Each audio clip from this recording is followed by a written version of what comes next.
Uy, Nicole! Naghihintay ka niya ako ba naghihintay? Hindi naman. Ito naalala ko ngayon dati.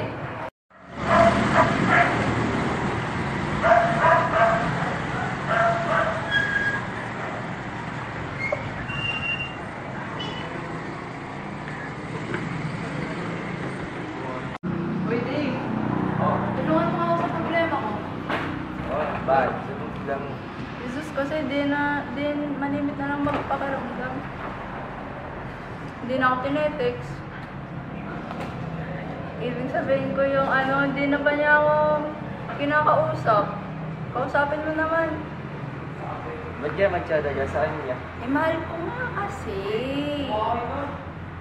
Tulungan mo ako, kausapin mo naman. Sige, try ko. Kaya, sigurado ko din na. Oo. Ingit.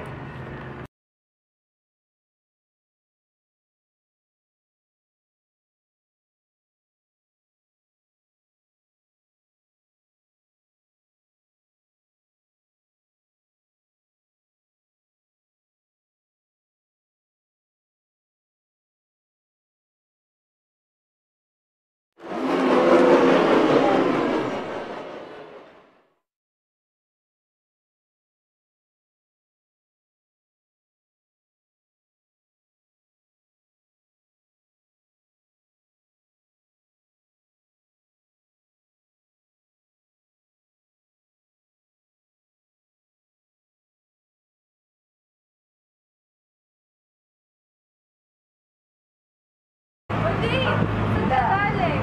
Ilang bayan? Si Betty nasa bahay. Puntahan mo na lang ha. May pupuntahan pa ako. Sige po. May sasabihin ako sa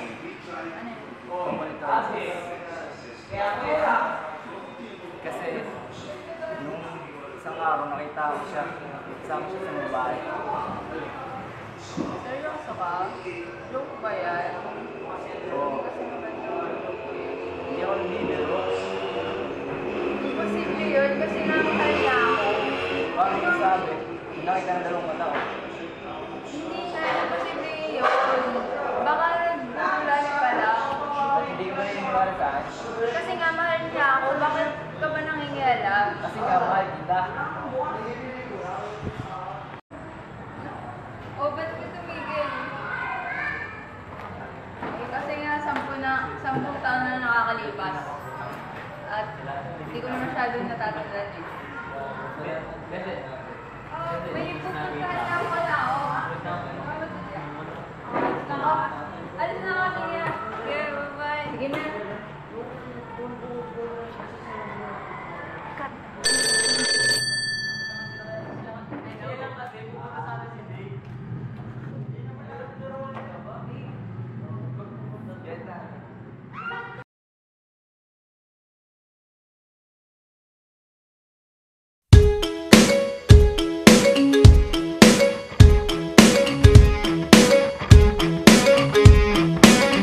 I don't mind letting you down easy, but just give it time.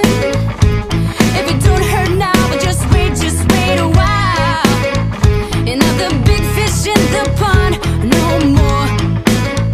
You were what they're feeding on. So what are you gonna do when the world don't orbit around you?